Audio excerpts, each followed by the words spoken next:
For today's Ask Father, Father Dimitri, why did we have two sermons today? There are members of our community who do not speak English as well as other members in our community and are hungry for explanations on the gospel and homilies for them. And so it is meet and right to give them just a little food, just a little sustenance in their language.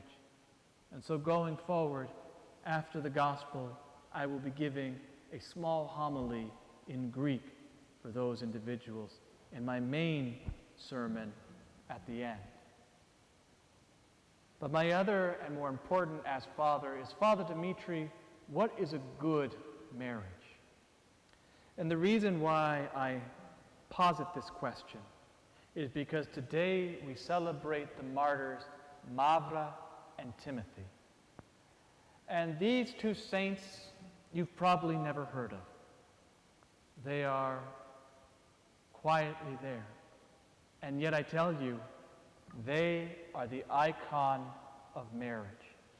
For you see, St. Timothy and Mavra had only been married about 3 weeks, 20 days, when Timothy, who was a deacon of the church, was betrayed to the authorities and brought before them for questioning.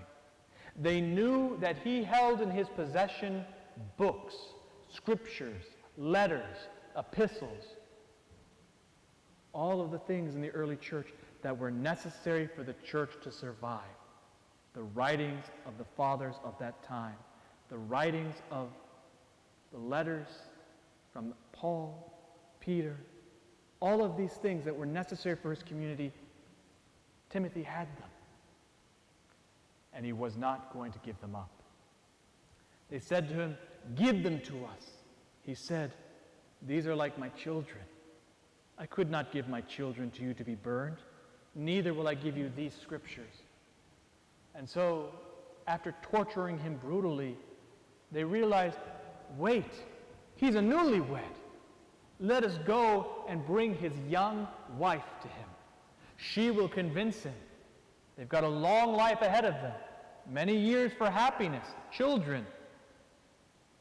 She'll convince him to give up this foolishness, renounce Christ, and give us the scriptures.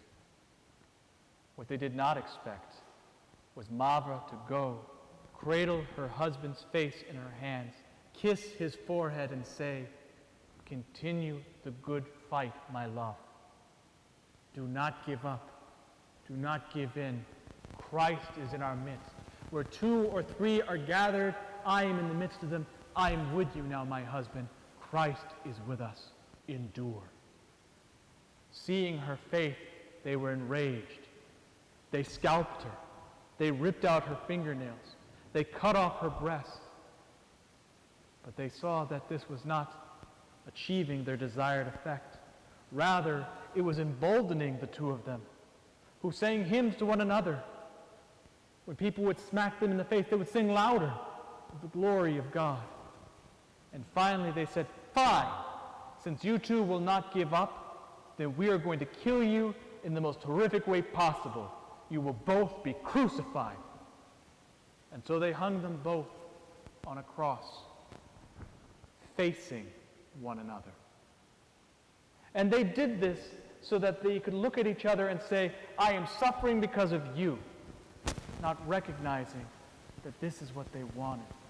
And for 9 days they encouraged one another on their crosses, glorifying God before they simultaneously gave up their spirit.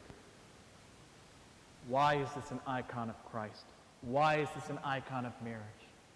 Because many times we look at marriage as this Hollywood affair with the epitaph, "and they lived happily ever after."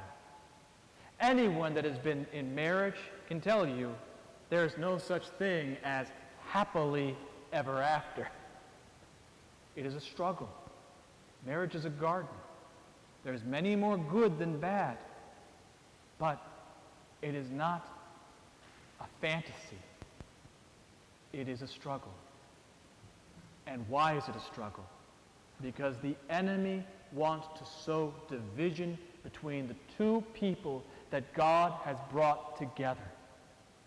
He wants nothing more than to tear them apart. What is the purpose of marriage? The purpose of marriage is not to have children. The purpose of marriage is not to have a house. The purpose of marriage isn't to have a very nice retirement. The purpose of marriage isn't to see your children successful and married themselves. The purpose of marriage is to walk arm in arm into paradise. To become one in the kingdom of heaven. And whether that is for scarcely a month, as we saw with St. Timothy and Mavra, or 70 years, that is our purpose. That is our goal. To carry our cross to salvation. And in Timothy and Mavra, we see two individuals who helped the other carry his and her cross, and they were successful. They were not even married 40 days, and yet their marriage is the perfect icon of what marriage should be. Christos anesti. Christ is risen. Christos anesti.